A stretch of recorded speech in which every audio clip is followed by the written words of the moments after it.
Hello, dearies. This is Sela from Each Page, and here is the second episode of the podcast, dedicated to The Duke and I.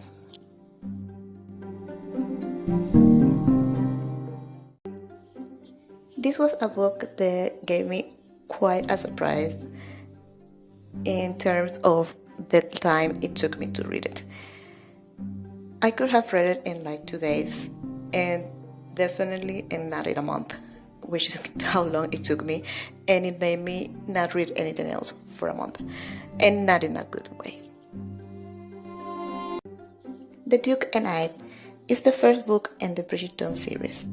You might know Bridgerton from the super famous, notorious Netflix show that came out a couple of years ago, I think.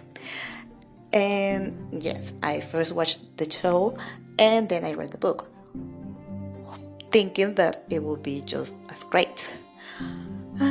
But the reality was completely different. I don't usually give low stars on a book, but I gave this one a 3.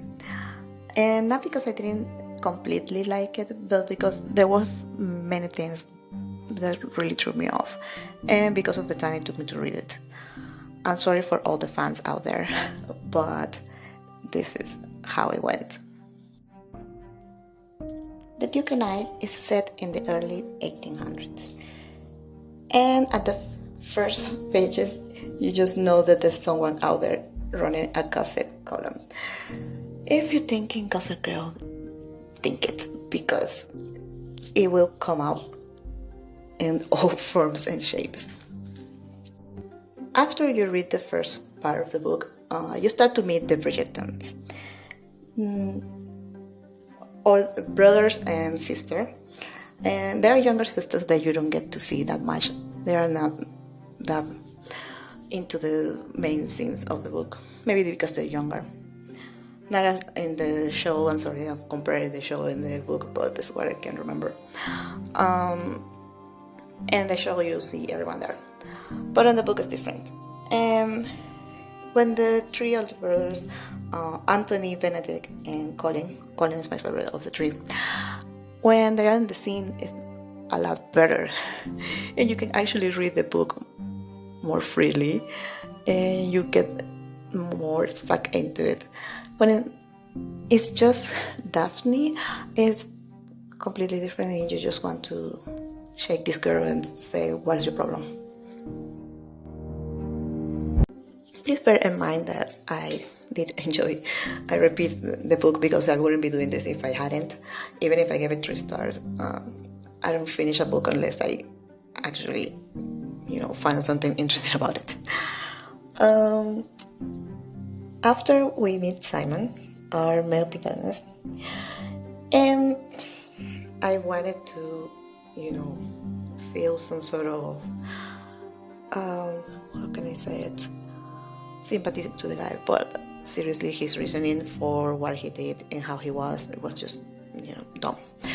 And honestly, this girl had to come, who he said he was really young, but she wasn't that young, and have to come and fix him, and everything will be perfect. To be honest, continue with the real review here. I have read other Regencies, historical romance, fantasy romance, 1800s, and The Sword, and they have a better plot than this one. At least The Duke and I don't know about the other Bridgerton books because I haven't read them, even though I want to read the second and the other ones. More than I wanted to read this one.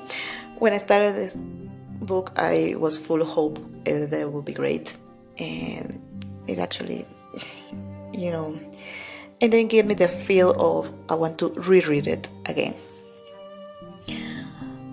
And it wasn't just these two; it was the whole thing with everything that happened in the book. That, for example, Simon, it was the constant hatred and the constant mind-numbing feel that his reasoning was flawed, and because he hated his father, then he wanted to be like this. And that just made little sense to me, and it was obvious that he was gonna change his mind. So yeah, by the time I finished the book, it was no surprise. And it wasn't because I have watched the show, because it's not that similar in some parts, but it was that I could see everything that was gonna happen, and it was perhaps a little too obvious in the end. And right now I'd rather go into the Viscount Who Loved Me, which book too, and see how that worked better. And that's it for the Duke and I hope you enjoyed this episode and you will come back for more. Don't forget that you can read my original review on hpay.org, and you can share, like, and subscribe to the podcast. Thank you, dearest. See you on the next one.